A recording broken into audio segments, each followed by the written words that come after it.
Je suis ici pour servir le Seigneur et pour vous servir aussi.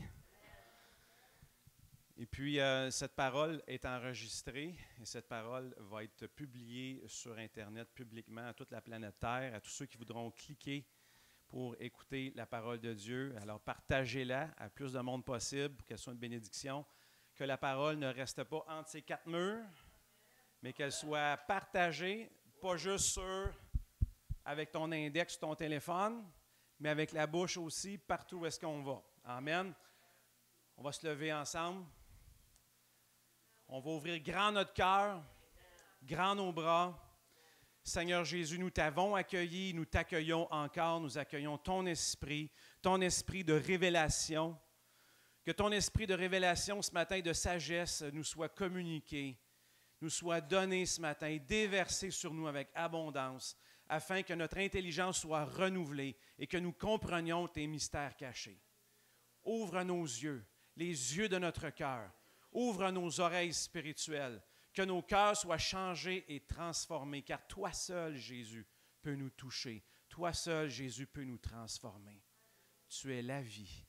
Et ce matin, je parle cette parole de vie, cette parole de changement, cette parole de transformation. Alors nous ne sortirons plus les mêmes à travers cette porte dans quelques minutes. Ta parole nous pousse au changement, à la transformation.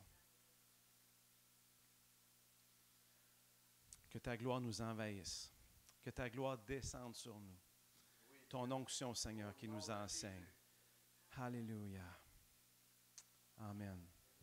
Demeurez dans cette onction, dans l'onction du Seigneur, dans l'onction de révélation. Tu peux baisser un petit peu le micro, s'il te plaît. Alors, c'est la suite de Vivre comme un fils. Et ce matin, le titre, c'est Vivre comme un fils 2. Et j'aime ça parce que quand le Seigneur nous donne une révélation, c'est comme un méga gros steak. Puis, ça prend du temps à le mastiquer, le digérer. Peut-être l'autre fois, on a mangé juste un quart ou une moitié. Ce matin, on continue, on mange l'autre quart, l'autre moitié. Ça prend du temps à assimiler la parole de Dieu, la révélation de Dieu, et que le Seigneur transforme notre mentalité, notre intelligence. Dans Jean 1, 12, la parole de Dieu nous dit, « Mais à tous ceux qui l'ont reçu, à ceux qui croient en son nom, il a donné le pouvoir de devenir quoi? Des enfants de Dieu. Dans la parole, oui, amen. Et dans la parole King James, ça dit des fils de Dieu. Alors Dieu t'a donné le pouvoir ce matin. Et le mot pouvoir, c'est exousia en grec. Et ce mot, c'est l'autorité. C'est le pouvoir et c'est le droit de devenir. Et le mot devenir, c'est ginomai, ça veut dire qu'il devient à l'existence, qui apparaît, qui commence à être, et en même temps qui ne commence pas juste à être, mais en même temps qui est terminé, qui est fait. C'est un miracle qui s'accomplit en un instant. Je suis un fils de Dieu. Dis avec moi ce matin, je suis un fils de Dieu. Et même si tu es une femme, ce matin, tu es un fils quand même. Parce que dans le mot « fils », ça englobe les hommes et les femmes. Il n'y a plus ni homme ni femme, mais nous sommes tous fils de Dieu par la foi en Jésus-Christ.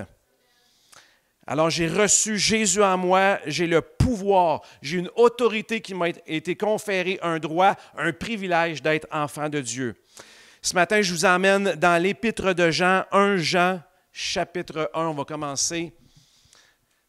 Donc, la dernière fois, on a vu la perspective de Paul dans Colossiens qui nous appelle, que Dieu nous appelle ses fils. Et maintenant, ce matin, c'est l'apôtre Jean qui va nous parler par ses écrits. Donc, dans Jean 1, verset 1, on va lire les 3 premiers versets.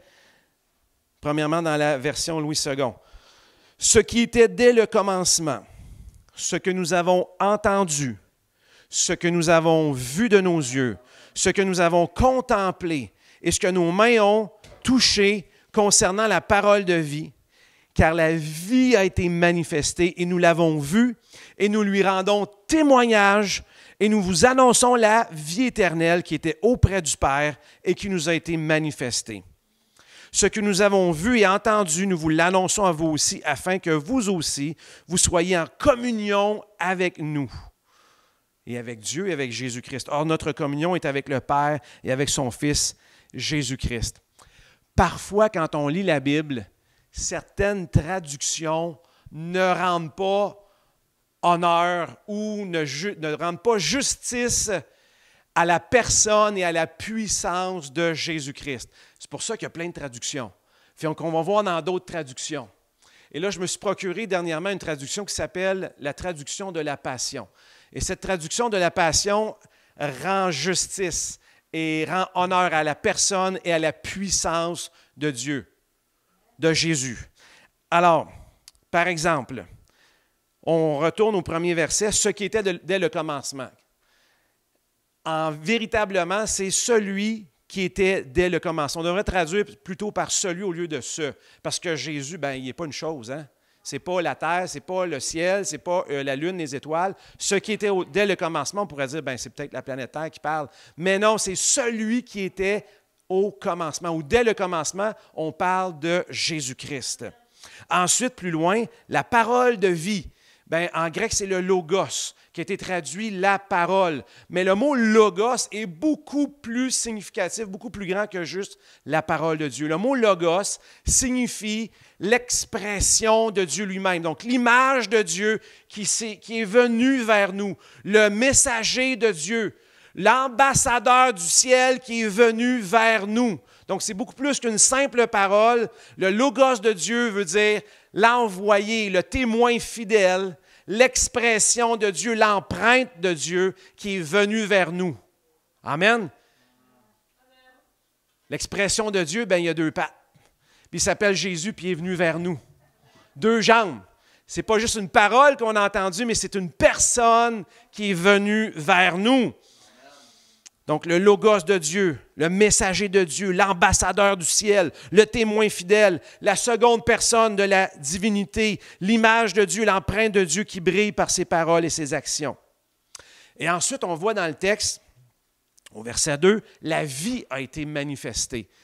Mais quand on parle de la vie, c'est beaucoup plus qu'une puissance qui nous transmet de la vie. La vie a été manifestée. Ce n'est pas seulement une puissance, mais c'est une personne. C'est Jésus-Christ.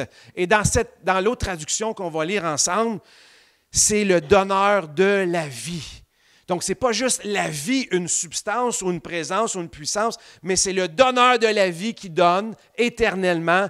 Et éternellement, il est le donneur de la vie. La plénitude de la vie divine est en Jésus qui nous a été manifestée. Donc, on va relire ce passage à la lumière de la version de la Passion. Nous l'avons entendu, nous l'avons vu de nos propres yeux, nous l'avons contemplé et nos mains l'ont réellement touché. Ce qui était au commencement, l'expression, celui qui était au commencement, l'expression vivante de Dieu, le donneur de la vie, a été rendu visible. C'est beau, hein? Nous l'avons vu. Nous vous témoignons la vérité. L'éternel donneur de vie. Il va toujours donner la vie. Il n'arrêtera jamais de donner la vie. Qui vivait face à face avec le Père est venu vers nous. Alors nous vous proclamons ce que nous avons vu et entendu à propos du donneur de la vie, afin que nous partagions ensemble sa vie. Car véritablement, notre communion est avec le Père et avec son Fils, Jésus-Christ. Donc, la première chose qu'on voit à travers cette traduction, c'est que Jésus est l'éternel donneur de la vie. Il vivait face à face avec le Père. Il a toujours existé, Jésus n'a jamais eu de commencement. Dans l'invisible, il a toujours été le donneur de la vie et il est descendu vers nous pour rendre Dieu visible et nous donner, communiquer la vie de Dieu. Jésus a toujours été, il est venu dans le monde naturel et humain afin de manifester la vie de Dieu. Donc, encore une fois, dans ce texte, on voit qu'il y a deux dimensions. La dimension céleste spirituelle où Jésus demeurait avec le Père et la dimension terrestre où on était privé de toute vie destinée à la mort à cause de nos péchés. Mais Jésus a pris la vie qui est en haut dans le ciel avec Dieu le Père et est descendu vers nous, donc de la dimension céleste spirituelle à la dimension terrestre, à nous pour nous communiquer sa vie. Donc, il y a deux dimensions. Celui qui était au commencement, donc, l'expression vivante de Dieu, le donneur de vie, a été rendu visible. Si Jésus est le donneur de vie, alors la mort, la maladie, tout ce qui est de voler, de détruire, n'est pas de Jésus. Jésus est le donneur de vie. Il ne peut pas se contredire lui-même. Il ne peut pas être en contradiction avec lui-même, donc de venir nous donner la vie, puis ensuite, moi j'ai décidé de te donner une petite maladie pour te faire comprendre de quoi. Ben non, il n'est pas en contradiction, il ne peut pas être contre lui-même ou en opposition avec lui-même et avec Dieu. Donc Jésus est le donneur de vie et l'expression vivante de Dieu. Le mal est permis par l'homme qui se soumet au diable. Le diable est un menteur, mais Jésus est la vérité. Donc, on vit dans un monde déchu. C'est sûr qu'on est en proie à toutes sortes de difficultés, d'épreuves, de persécutions, de maladies, mais à travers Jésus-Christ, Jésus est notre vie. Il est venu nous donner la vie en abondance. Et à travers nous, nous renversons ces choses au nom de Jésus, car lui-même a renversé toutes les œuvres du diable. Nous avons entendu, nous avons vu de nos propres yeux, nous l'avons contemplé, nos mains l'ont réellement touché. La vie de Jésus est visible. La vie de Jésus est audible. La vie de Jésus est palpable. Ce n'est pas juste le fruit de notre imagination. Mais quand on voit quelqu'un qui se convertit, quelqu'un qui change de voleur, de menteur, de tueur, de fornicateur à un saint qui sert le Seigneur, on voit une transformation. On ressent la puissance de Dieu. Quand quelqu'un qui était lié dans les chaînes est maintenant délivré, quelqu'un qui était lié par Satan et qui commettait toutes sortes de péchés et de choses abominables et qui est délivré, nous voyons la vie de Jésus-Christ. Donc, la vie de Jésus est visible, elle est audible, elle est manifestée.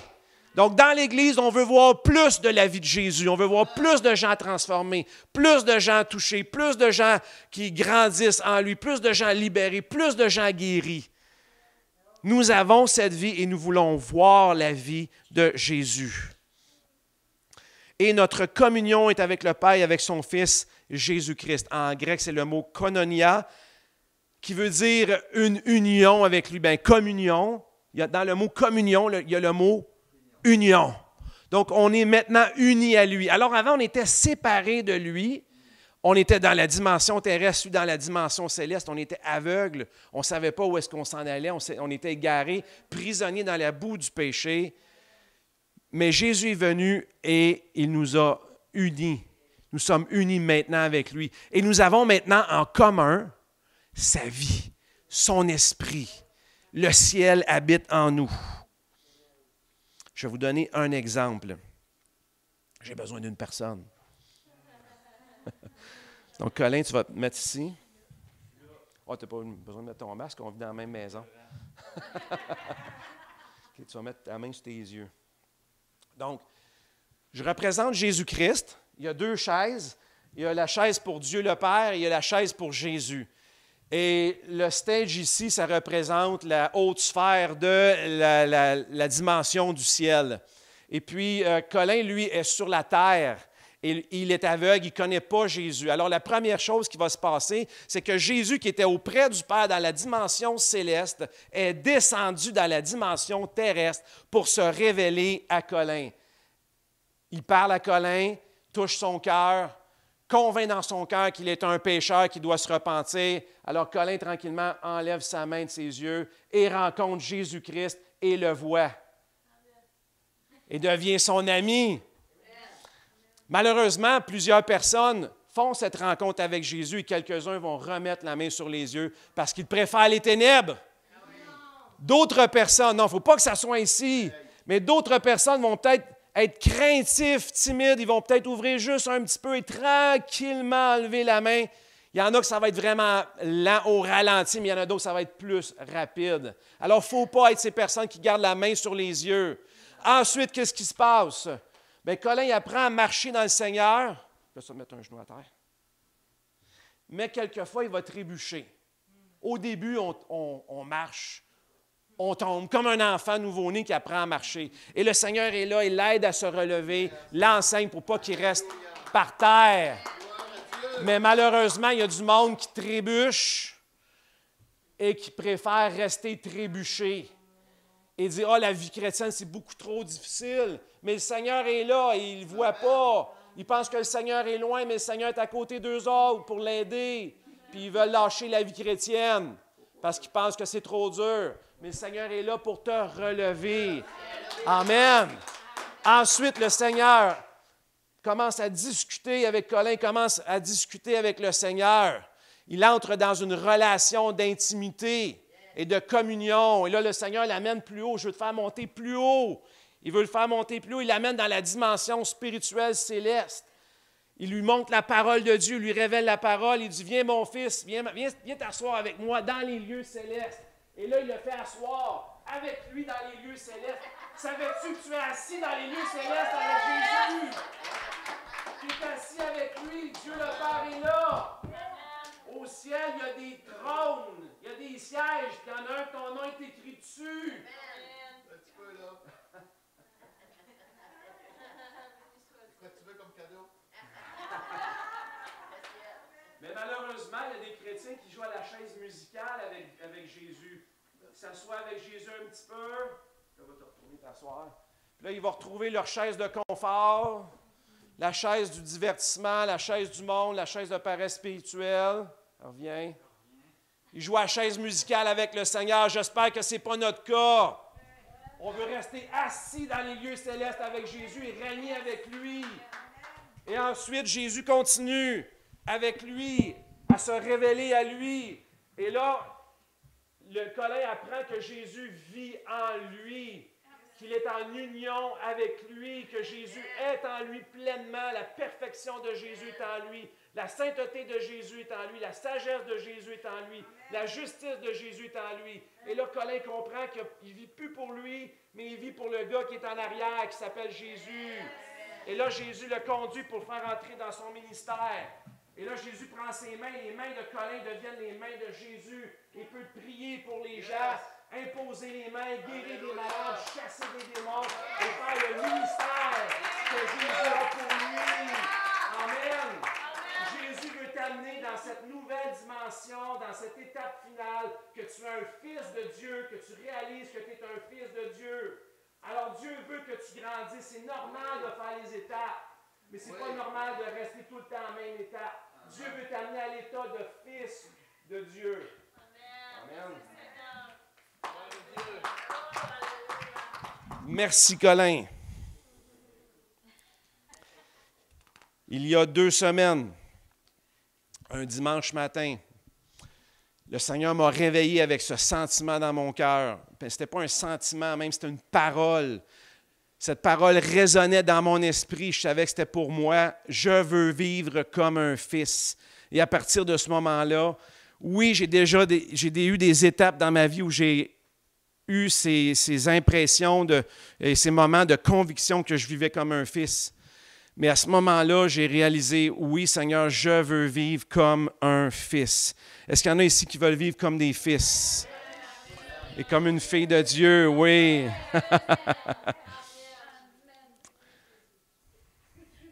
On veut passer à un autre niveau avec le Seigneur. Le Seigneur aussi, quelques mois avant, quand on faisait la louange, Nelly et moi, à Sainte-Cécile, cette parole est venue dans mon cœur. Je veux te faire monter plus haut. Je veux te faire aller plus loin. Est-ce que c'est votre désir? Le Seigneur veut te faire monter plus haut. Le Seigneur veut te faire aller plus loin. Alors ce matin, à travers de l'Épître de Jean, je vais vous donner 7 traits de caractère d'un fils de Dieu ou d'une fille de Dieu. Comment marcher, comment vivre comme un fils de Dieu. La dernière fois, j'en avais donné 7 de la lettre aux Colossiens. Maintenant, ça va être dans l'Épître de Jean, un point de vue d'un autre apôtre qui parle d'une manière différente. Donc, premier point d'un fils de Dieu, première caractéristique, trait de caractère d'un fils de Dieu qui marche comme un fils. Donc, un fils est parfait dans l'amour. Numéro 1, un fils est parfait dans l'amour. Tu peux dire à ton voisin, tu es parfait dans l'amour. Dans 1 Jean 4, 17, nous lisons ensemble. 1 Jean 4, 17. Tel il est, tel nous sommes dans ce monde. C'est à cela que l'amour est parfait en nous, afin que nous ayons de l'assurance au jour du jugement. Alors l'amour est parfait en toi à cause de quoi? À cause de tel il est, Tels nous sommes. C'est pour ça que l'amour est parfait en toi, à cause que tel que Jésus est présentement, pas tel qu'il était quand il était sur la terre, tel qu'il est présentement dans les lieux célestes, tel tu es toi aussi sur la terre. Donc ce Jésus qui est ressuscité, vainqueur sur la mort et l'enfer, vit en toi, et tel il est, tel tu es dans ce monde. Jésus, Dieu a été jusqu'à ce bout. L'amour de Dieu a été jusqu'au bout. Il n'aurait pas pu aller plus loin que ça. L'amour de Dieu a été au point de mettre Jésus en toi. Il n'aurait pas pu aller plus loin que ça. Tu sais, il aurait pu juste dire, « je te sauve de tes péchés, continue ta vie et amuse-toi. » Mais l'amour était plus loin que ça. Il a dit, « Je vais te libérer. » Mais l'amour était plus loin que ça encore. Je vais te guérir. Mais l'amour était plus loin que ça encore. Il n'a pas juste fait des choses pour nous autres, mais il est venu vivre en nous pour nous transformer et nous rendre à son image. Donc, un fils est parfait dans l'amour. L'amour de Dieu est parfait en toi. L'amour de Dieu est parfait en chacun d'entre nous. Mais est-ce que toi, tu es parfait dans l'amour? On va continuer la lecture. La crainte n'est pas dans l'amour. Mais l'amour parfait bannit la crainte. Encore une fois, on a cette expression d'amour parfait. La crainte suppose un châtiment. Et celui qui craint n'est pas parfait dans l'amour. Est-ce qu'il y a contradiction? Non. L'amour de Dieu est parfait en toi, mais ça se peut que nous, on ne soit pas parfait dans l'amour. Donc, tu n'es pas parfait dans l'amour si tu te vois et te sens comme un échec. Parce que tu laisses tes erreurs passées te définir et non l'amour de Dieu qui est en toi et non Jésus qui est en toi. Tu n'es pas parfait dans l'amour si tu te vois et te sens comme un pécheur perdu. Ce n'est plus ton identité. Tu dois t'identifier maintenant et vivre selon ta nouvelle nature et non pas selon ton ancienne nature, tes anciennes habitudes. Tu n'es pas parfait dans l'amour si tu te vois et te sens comme un incapable. Parce que tu regardes et tu te regardes d'après tes capacités. « Ah, je ne serai pas capable de faire ça, moi je ne suis pas bon, ça ne marchera pas. » Si tu es parfait dans l'amour et l'amour est parfait en toi, tu es capable de tout faire. Parce que Dieu te donne sa capacité. Jésus en toi est capable de tout faire. Tu n'es pas parfait dans l'amour si tu te vois et te sens comme un coupable ou toujours coupable. Tes accomplissements ne doivent pas définir ton état spirituel. Donc Jésus a dit, tel il est, tel nous sommes. Il n'a pas dit, tel il est, tel vous allez être, ou tel nous serons. C'est au présent. Ça veut dire que c'est maintenant fait. Donc Jésus est juste, alors je suis juste maintenant. Jésus est mort au péché, alors je suis mort au péché maintenant. Jésus est ressuscité, alors je suis ressuscité maintenant. Jésus est guéri, alors je suis guéri maintenant. Jésus est fort, alors je suis fort maintenant. Jésus est sage, alors je suis sage maintenant. Jésus vit pleinement en moi et j'ai tout pleinement en lui. Je ne veux pas attendre d'être au ciel pour vivre tel il est, mais je veux commencer maintenant à me voir tel il est. C'est sûr qu'il va y avoir une confrontation entre la réalité céleste qui vit en toi puis ta réalité que tu vois tous les jours. Mais même si tout autour de toi te dit le contraire, « Ah, ça ne marche pas. Ah, il est arrivé ici. Ah, mon orteil est tout de travers, n'est pas comme je voudrais. » Regarde à Jésus en toi parce que les orteils de Jésus sont parfaits. Regarde à Jésus en toi parce qu'il t'a donné la victoire sur cette circonstance. Regarde à Jésus en toi. Oui, il va y avoir une confrontation avec le monde naturel et le monde spirituel. Mais regarde pas aux faits. Regarde à la vérité. C'est la vérité qui triomphe de tout. La vérité de Jésus qui est en toi.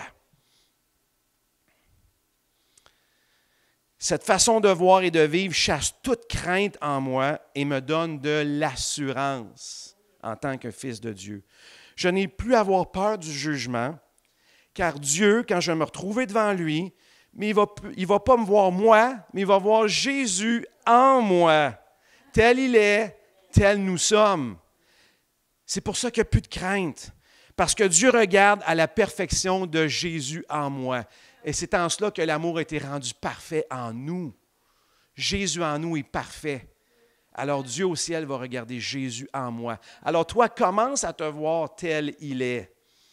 Tout cela est fondé sur Jésus qui m'a aimé le premier, non pas sur moi, sur mon intelligence, sur mon argent, mes ressources, mes capacités, rien de ça. Tout est fondé sur Jésus. Ma perfection est fondée sur Jésus parce que lui est parfait en moi. Amen. Alors, quand est-ce que c'est arrivé tout ça? Maintenant. Est-ce que tu veux maintenant commencer à te voir tel il est? Amen. Attends pas au ciel. Parce que tu vas avoir manqué un petit bout. Numéro 2. Caractéristique d'un fils de Dieu. Dans 1 Jean 3:1. Nous lisons ensemble. Voyez de quel amour le Père nous a témoigné pour que nous soyons appelés enfants de Dieu. Et nous le sommes. Si le monde ne nous connaît pas ou ne nous reconnaît pas, c'est qu'il ne l'a pas connu. De qui qu'on parle? On parle de Jésus. À cause que le monde ne connaisse pas Jésus puis ne le reconnaisse pas, bien, ils ne te reconnaîtront pas toi-même. Mais ça ne veut pas dire que le monde va dire que tu n'es pas un fils de Dieu, que tu n'en es pas un. Ce n'est pas le monde qui va te définir, c'est Jésus qui te définit. Amen. Bien-aimés, nous sommes maintenant. Nous sommes? Maintenant, nous sommes quoi? Maintenant, enfants de Dieu. Et ce que nous serons n'a pas encore été manifesté. Mais nous savons que lorsque cela sera manifesté, nous serons semblables à lui parce que nous le verrons tel qu'il est. Alors Jésus n'a pas changé. Et ce qu'il a déposé en nous, dans notre esprit, n'a pas changé non plus. Peut-être les gens autour ne le voient pas, mais Jésus il est juste camouflé par notre petite coquille de corps, puis notre âme, il est camouflé, mais il est en dedans, il est là, il est bien présent. Jésus, Fils de Dieu, est en moi. Je suis un fils de Dieu, je suis un enfant de Dieu, même si le monde ne le voit pas, même si le monde se moque de moi, même si le monde ne le reconnaisse pas, il est en moi. Mais un jour, il nous a dit que cette petite carapace, que ce petit vêtement temporaire, sera enlevé. Nous serons révélés tel qu'il est, tel nous sommes. Tout ce qui est en toi, Jésus en toi, c'est ça qui va rester pour l'éternité. Jésus est venu habiter en toi et tu t'en vas maintenant vers le ciel. Là, on est juste des voyageurs sur terre. C'est temporaire. Mais un jour, en permanence, on va voir Jésus tel qu'il est, puis on va être dans notre vraie identité, dans notre réelle identité, il n'y a rien de caché. Donc, le Jésus pleinement en nous va être visible. Verset 3. Quiconque a cette espérance en lui se purifie comme lui-même est pur. Amen. Donc, savoir que je suis un fils de Dieu me pousse à me purifier. Donc, ça veut dire enlever les mauvaises choses de ma vie, enlever le mauvais langage, enlever les mauvaises pensées, enlever les mauvaises habitudes, enlever les paroles méchantes ou les paroles blessantes, enlever les gestes méchants, enlever le péché caché, enlever ces choses. Donc, à cause que je sais qu'un jour, quand je vais être au ciel, ma petite coquille va être enlevée, puis Jésus pleinement en moi va être révélé, et que mon état de fils de Dieu va prendre son plein épanouissement, va être visible devant tout le monde, bien, je veux me préparer à ça. Je veux vivre comme tel maintenant. Je ne veux pas attendre à plus tard quand je vais être rendu au ciel. Je veux commencer maintenant à vivre ma vie céleste. Donc, comme lui-même est pur, je me purifie. Parce que Jésus en moi est pur. Parce que je suis un enfant de Dieu. Parce que je viens de Dieu et je vais vers Dieu. Jésus en moi est pur et pratiquer le péché contredit qui je suis. Si je tombe et je pêche, je suis honteux et confus parce que je suis en opposition avec Jésus en moi. Je ne peux plus continuer à pécher parce que maintenant, mon identité, c'est d'être pur comme Jésus est pur. Je suis pur maintenant. Et je vivrai pur pour toujours. Au ciel, là, ça va être la pureté éternelle. Pourquoi attendre au ciel pour commencer à vivre ce qu'on a déjà? Alors, si on a cette espérance, on commence déjà à se purifier. Je veux commencer maintenant à vivre ma vie céleste. Amen. Alors, celui qui a cette espérance, que Jésus vit en lui et qu'un jour, sa réelle identité va être dévoilée, même si le monde ne nous reconnaît pas aujourd'hui, celui qui a cette espérance se purifie. Donc, un fils de Dieu se purifie. Un fils de Dieu se prépare à sa vie céleste. Un fils de Dieu, non pas seulement se prépare à sa vie céleste, mais un fils de Dieu commence à vivre sa vie céleste ici sur terre. Commence déjà à marcher dans la sainteté et la pureté. Il n'attend pas l'autre bord. Numéro 3. Caractéristique d'un fils. Un fils donne sa vie. 1 Jean 3,16. On connaît bien Jean 3,16, mais est-ce qu'on connaît bien aussi 1 Jean 3,16? Qu'est-ce que ça dit, 1 Jean 3,16? Un autre super bon verset à prendre par cœur. Je pense que Jean y a fait par exprès. Nous avons connu l'amour en ce qu'il a donné sa vie pour nous. Nous aussi, nous devons donner notre vie pour les frères. Est-ce que ça veut dire qu'on va aller se planter des clous sur la croix, puis on va mourir, qu'on va arrêter d'exister sur terre? Non, ce n'est pas ça que ça veut dire. Donner notre vie, ça veut dire servir les autres. Ça veut dire faire du bien aux autres, veiller au bien des autres, voir les besoins des autres égal ou même supérieur aux nôtres. Donner sa vie, ça veut dire donner une partie de ta vie. Ça peut être ton énergie. Quelqu'un a besoin d'aide, tu vas lui donner ton énergie. Quelqu'un a besoin de parler, tu vas lui donner ton temps, tu vas lui donner ton oreille. Quelqu'un a besoin de ressources financières, bien, tu vas l'aider financièrement. Parce que cet argent-là, tu l'as travaillé. Tu as mis ton temps, ton énergie. Donc, donner sa vie veut dire donner une partie de ta vie.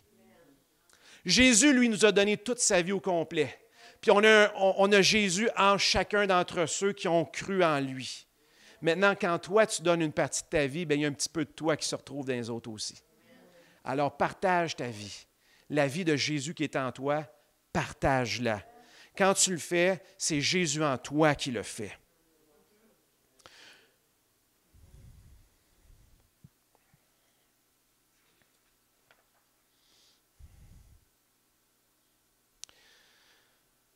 Jésus a dit, je suis venu pour servir et non pour être servi. Je suis venu pour donner ma vie en rançon. Jésus en moi veut servir. Jésus en toi veut servir. Jésus en toi veut témoigner. Jésus en toi veut annoncer la bonne nouvelle. Jésus en toi veut imposer les mains et guérir. Jésus en toi veut chasser les démons et renverser les œuvres de l'ennemi. Jésus en toi veut renverser toute injustice. Si Jésus vit en toi, tu es poussé à servir, à bénir et à aimer. Jésus en moi brûle en moi et quand que je vois une porte, une opportunité de parler de lui, je ne peux pas ne pas en parler. Et le Seigneur me pousse en dedans à parler de lui. Je saisis toute opportunité. Donc, Jésus en toi te pousse à servir. Jésus en toi te pousse à donner ta vie. Pourquoi? Parce que Jésus en toi a donné sa vie. Cet amour sacrificiel que Jésus a été cloué sur la croix, a donné sa vie pour toi, se retrouve maintenant en toi. Et à partir de maintenant, tu es capable, toi aussi, de sacrifier une partie de ta vie pour les autres. Tu veux aider les autres, tu veux faire du bien aux autres, tu veux bénir les autres, parce que cet amour sacrificiel vit en toi. Tu vis maintenant comme un sacrifice vivant. Amen. Numéro 4, quatrième caractéristique d'un fils de Dieu dans 1 Jean 3, 21.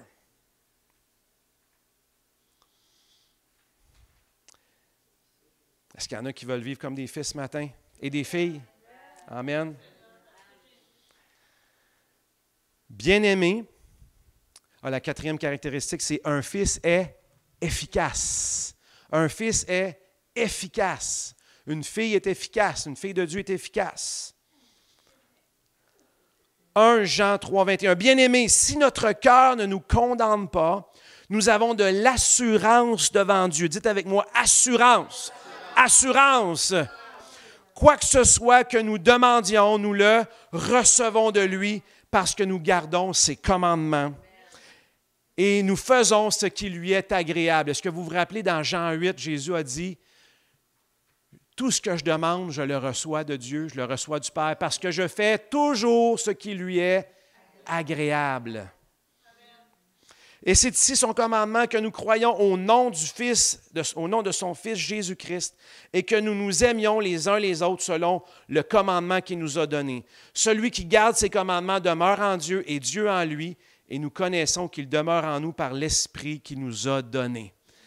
On veut garder l'Esprit de Dieu en nous. On veut chérir l'Esprit de Dieu en nous. Non pas qu'on peut perdre la présence de Jésus, mais il y a différentes intensités d'onction qu'on peut avoir dans nos vies.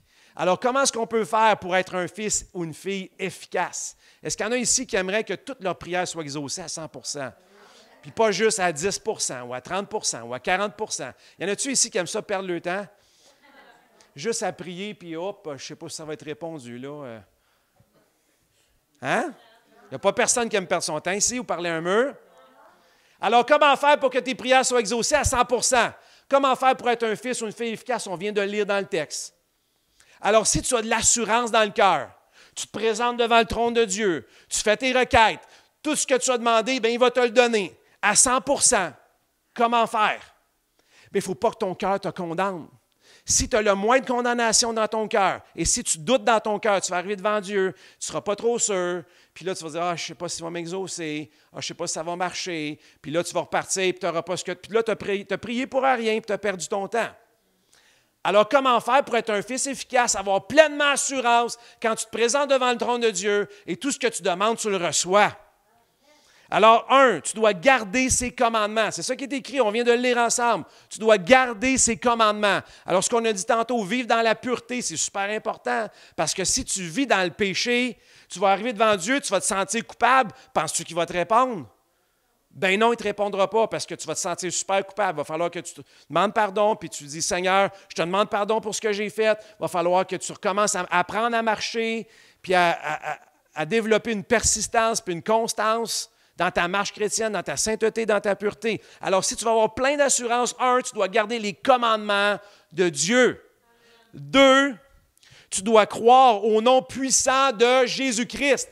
Est-ce que tu as confiance en Dieu? Est-ce que tu as confiance dans sa parole? Ce que sa parole dit, est-ce que c'est la vérité? Est-ce que ce que Dieu a dit va l'accomplir? Ben oui, sa parole est puissante. Donc, quand tu te présentes devant Dieu, tu vas avoir de l'assurance. 1, tu gardes les commandements. 2, tu as confiance en Dieu, en Jésus. Et 3, tu démontres de l'amour envers les autres. Aimez-vous les uns les autres. Donc, si tu es en chicane avec quelqu'un, tu détestes quelqu'un, tu as de la rancune envers quelqu'un, tu vas arriver ici, puis Dieu il va se boucher les oreilles. Fait que là, tu vas parler. Je ne comprends pas, j'entends rien. Va te réconcilier avant. Donc, est-ce que tu veux de l'assurance? Est-ce que tu veux de l'assurance? Donc, c'est 3 choses. Garde ses commandements, aie confiance en Dieu, pardonne aux autres, pardonne, parce qu'il y en a tout le temps à pardonner. Ensuite, fais ce qui est agréable à Dieu. Cherche à lui plaire en tout temps. Comme Jésus. Jésus, il dit, je fais toujours ce qui est agréable à mon Père. Alors, nous aussi, on doit avoir cette attitude de Jésus. On n'est pas ici sur la terre pour être servi, puis pour se servir de Dieu. Dieu, moi, donne, moi, bénis-moi, moi. On est au service de Dieu. On est à son service à lui. On est appelé à renoncer à nous-mêmes, à prendre notre croix et à le suivre. Et finalement, il a déposé son esprit en nous, cette identité de fils. Cet esprit qui abonde et surabonde et parle à notre esprit, témoigne à notre esprit que nous sommes ses enfants. Donc, je dois apprendre à chérir le Saint-Esprit. Donc, si je garde les commandements de Dieu, je fais toujours ce qui est agréable à Dieu, j'aime mon prochain, j'ai confiance en lui, quand je vais arriver devant le trône de Dieu avec la présence du Saint-Esprit et dans sa présence, dans cette bulle de la présence du Saint-Esprit, j'arrive plein d'assurance et tout ce que je demande, je vais le recevoir. Alors, quand vous arrivez plein d'assurance devant Dieu, osez lui demander, osez prier ces requêtes qui vous sont chères parce que celui qui fait de l'Éternel ses délices obtient tout ce qu'il demande. Fais de l'Éternel tes délices et il te donnera tout ce que ton cœur désire. Amen. C'est une promesse. Mais en premier, tu dois veiller à cette assurance. Un fils est efficace. Donc, un fils cherche à rester dans cette zone, dans cette bulle d'assurance et de confiance. Il ne veut pas déplaire à Dieu. Il ne veut pas pécher. Il ne veut pas trébucher. Il veut s'assurer que toutes ses relations autour sont correctes. Il veut faire confiance à Dieu. Il lit la parole pour être en pleine confiance. Il arrive ici et ce qu'il demande, il le reçoit. Veux-tu être dans la zone d'assurance avec Dieu, la zone de confiance avec Dieu, pour que tes prières soient exaucées à 99 %? À 100 %, c'est ce qu'on veut. Donc, un fils est efficace et marche dans cette zone d'assurance. Amen. Numéro 5. Un fils a vaincu l'esprit antichrist. C'est un sujet qu'on effleure rarement. 1 Jean 4,4. Donc, l'esprit antichrist, c'est toutes les choses qui s'opposent à Jésus. Donc, tout ce qui veut faire taire son témoignage, tout ce qui veut faire taire la justice de Dieu, tout ce qui est injuste, tout ce qui est abominable, tout ce qui va contre l'ordre établi de Dieu. Vous, petits-enfants, vous êtes de Dieu et vous les avez vaincus. Dites avec moi, je suis vainqueur, j'ai vaincu, je les ai vaincus, parce que celui qui est en moi est plus grand que celui qui est dans le monde. Eux, ils sont du monde, c'est pourquoi ils parlent d'après le monde et le monde les écoute. Mais nous, nous sommes de Dieu et celui qui connaît Dieu nous écoute. Celui qui n'est pas de Dieu ne nous écoute pas, c'est par là que nous connaissons l'esprit de la vérité et l'esprit de l'erreur. On vit dans un monde qui est déchu, influencé par le diable et dominé par le mal. Ce monde perdu parle selon l'esprit d'égarement. Il veut égarer les gens, les aveugler, les tenir dans l'aveuglement, enchaîner. Il conduit les gens dans l'erreur. Et ce monde parle contre Jésus et tente d'étouffer son message. Nous, on n'a rien en commun avec ce monde. Absolument rien, zéro. C'est pour ça qu'il dit « N'aimez pas le monde ». Perds pas ton temps à écouter les mensonges du monde et à polluer ton âme. Ton seul rôle dans ce monde est d'en amener le plus possible au ciel avec toi. C'est ton seul rôle dans ce monde. On n'a rien à voir avec ce monde d'antichrist qui promouvoit de fausses valeurs, de fausses doctrines, de faux messages, de mensonges, qui polluent l'âme et qui amènent les gens dans l'aveuglement, la tristesse. Sont insatisfaits dans la maladie, dans la douleur, dans la souffrance, dans la violence. Donc ça, c'est le message du monde. C'est l'esprit d'Antichrist. Mais nous, on les a vaincus parce que celui qui est en toi est plus grand que celui qui est dans le monde. Amen. C'est sûr qu'il va y avoir de la confrontation. C'est sûr. Mais Dieu ne t'a pas donné un esprit de timidité. Il t'a donné quoi? Un esprit de force. Et le mot force, c'est dunamis. C'est plus que ça encore. C'est plus que force, c'est puissance. Donc Dieu a mis une puissance en toi, le nom de son Fils Jésus, pour renverser cet esprit d'Antichrist. Oui, il peut y avoir des persécutions. Oui, on peut rire de toi. Oui, on peut se moquer de toi. Mais l'esprit que tu portes en toi est plus grand que l'esprit qu'eux portent. Le message de Jésus ne sera pas étouffé. Le message de Jésus va continuer de rayonner et de briller.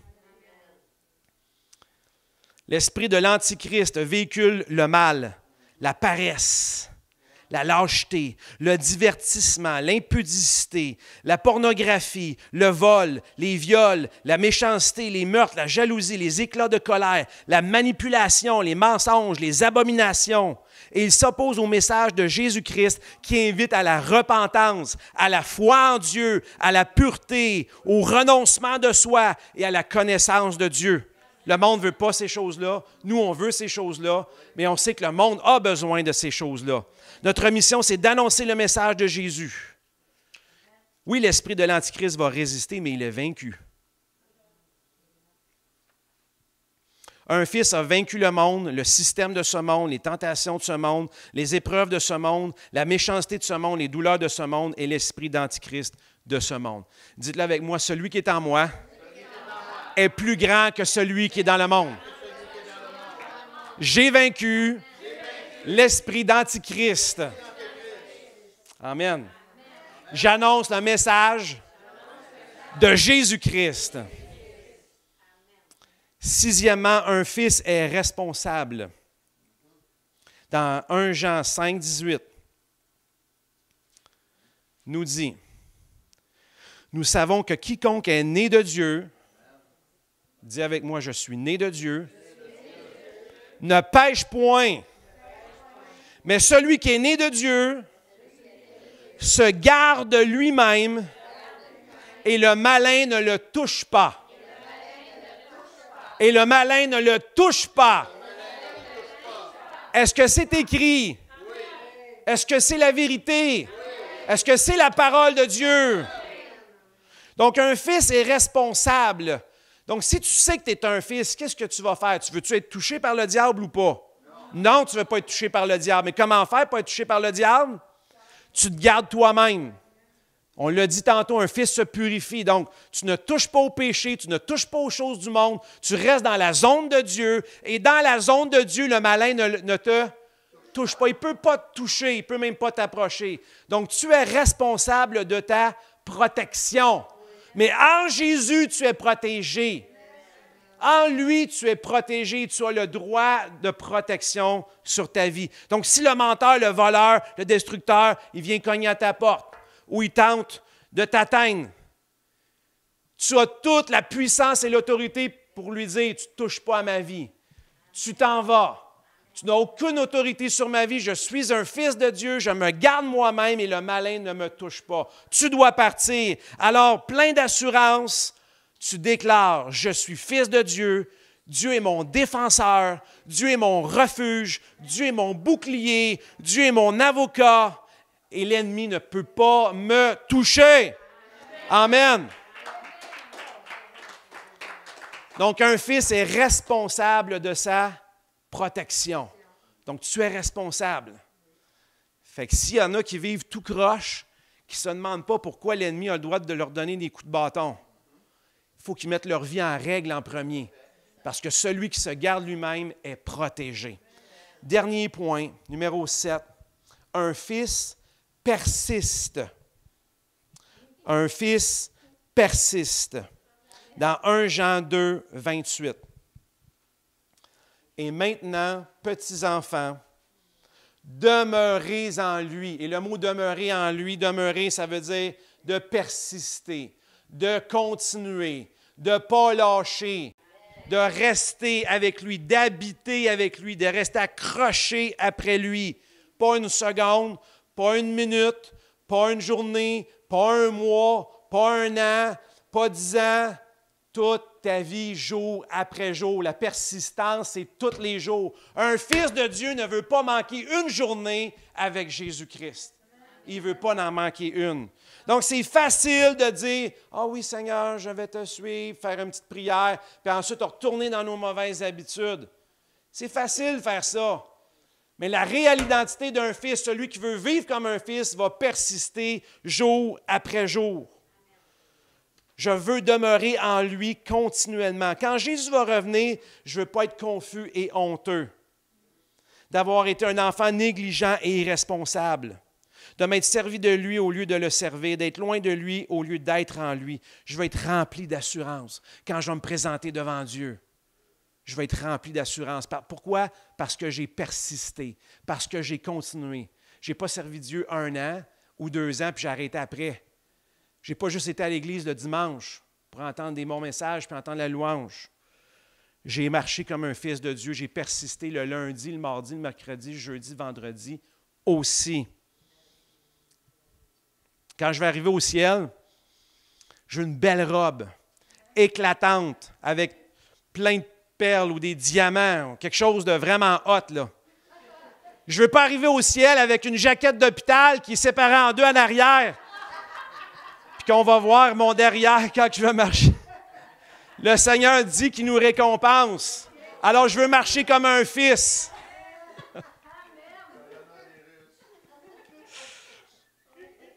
Alors, pour atteindre cela, je dois demeurer en lui continuellement. Demeurer, c'est rester, persister.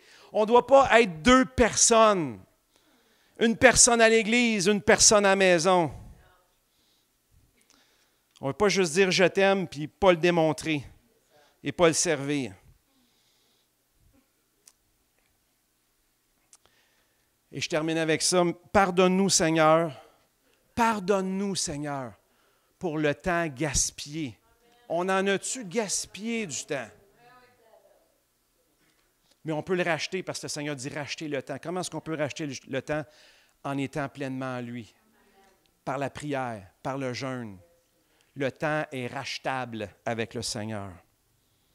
Pardonne-nous, Seigneur, pour ces jours passés loin de toi.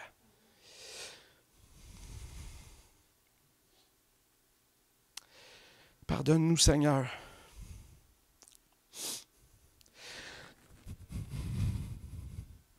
De ne pas toujours avoir vécu comme des fils. Pardonne notre ignorance. Permets-nous de racheter le temps auprès de toi.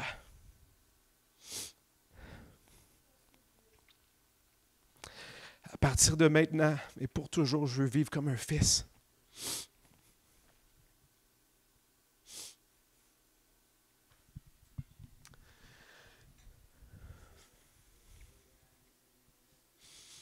Oui, Seigneur, pardonne-nous parce que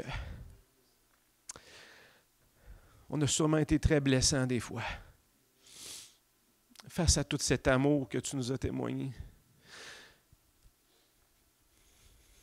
On t'a tassé du revers de la main et on a dit, je veux faire ma vie. Et on a ignoré la tienne, qui est tellement plus grande.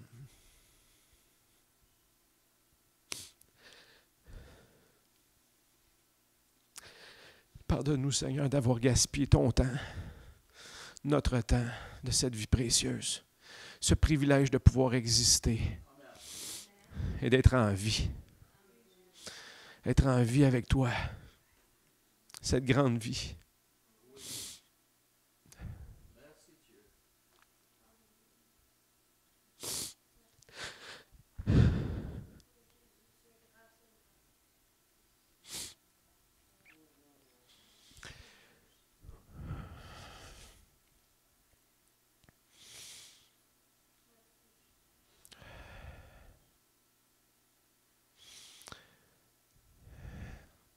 Je vous invite à répéter cette prière avec moi. Jésus, je te demande pardon ce matin d'avoir gaspillé des parties de ma vie à niaiser avec le monde et à ignorer cette merveilleuse vie que tu as placée en moi. Je veux vivre comme un fils. Je veux me purifier. Ton amour est parfait en moi.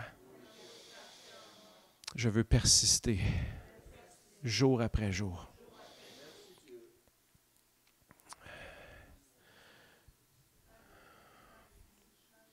Je veux marcher en vainqueur.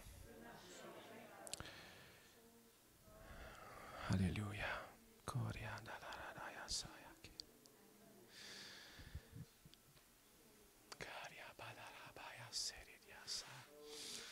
Seigneur Jésus, ta vie nous transforme, ta vie nous change. Nous voulons briller ta vie. Pour un temps, Seigneur, nous avons gardé cet abat-jour sur nos vies, sur nos têtes, et nous avons brillé avec avec demi-lumière ou avec demi-intensité, mais maintenant, Seigneur, cet abat-jour est enlevé. Et comme des fils et des filles de Dieu, héritiers du ciel, de toutes ces richesses célestes en toi, ces bénédictions, nous voulons briller, non pas à demi-mesure, mais à pleine capacité pour toi. Jésus, brille en nous, tu brilles en nous.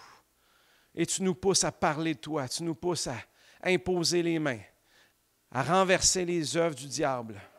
Prends toute la place, Jésus. Change notre mentalité. Change notre pauvre mentalité ou notre mentalité de pauvre. Nous sommes riches en toi. Nous sommes vainqueurs en toi. Nous sommes puissants en toi. Nous sommes bénis en toi. Et nous voulons vivre comme tel, car tel tu es, tel nous sommes aussi dans ce monde. Nous sommes plus que vainqueurs en toi. On va arrêter de marcher comme des victimes et à regarder par terre, mais on va marcher comme des vainqueurs et regarder au ciel. On ne veut pas marcher comme des proies, mais on veut marcher comme des prédateurs. Quelle sera notre prochaine victime pour toi, Seigneur? Merci, Jésus, car tu vis pleinement en nous. Que ta lumière brille à travers nous. Nous voulons marcher pleinement dans cette assurance de confiance avec toi. Cette assurance, cette zone de bénédiction où le malin ne peut pas nous toucher. Nous sommes protégés, nous sommes gardés. Tu fais de nous tes fils et tes filles. Tu as fait de nous tes fils et tes filles. Et en attendant, nous sommes ici, mais un jour, nous serons avec toi. Et tout ce que nous sommes en toi sera révélé. Merci Seigneur pour ce merveilleux message. Merci pour ton amour qui est parfait en nous. Et nous aussi, nous voulons être parfaits dans ton amour. Merci Seigneur. Merci Jésus. Touche chaque personne. Touche chaque personne. Que ton esprit de sagesse et de révélation fasse connaître qui tu es pleinement. Nous fasse connaître cette espérance, cette merveilleuse espérance auquel tu nous appelles. Cet héritage que nous partageons avec tous les saints. Et qu'elle est envers nous qui croyons cette infinie grandeur de ta puissance. Car tu es assis dans les lieux célestes à la droite de Dieu. Nous sommes assis avec toi. Nous te bénissons, Seigneur. Merci de nous faire grandir et de nous faire progresser en toi. Continue de progresser en Dieu. Continue de monter de gloire en gloire. Continue de monter ses marches dans sa présence et de rechercher qui il est, car tel il est, tel nous sommes. Que l'Éternel vous bénisse et qu'il vous garde, que l'Éternel fasse briller sa face sur vous et que vous reflétiez sa gloire, que la faveur de l'Éternel soit sur vous, sa bienveillance soit sur vous, qu'il vous accorde sa faveur et sa paix, sa santé, sa bénédiction, sa prospérité et son abondance. Au nom puissant de Jésus, Amen.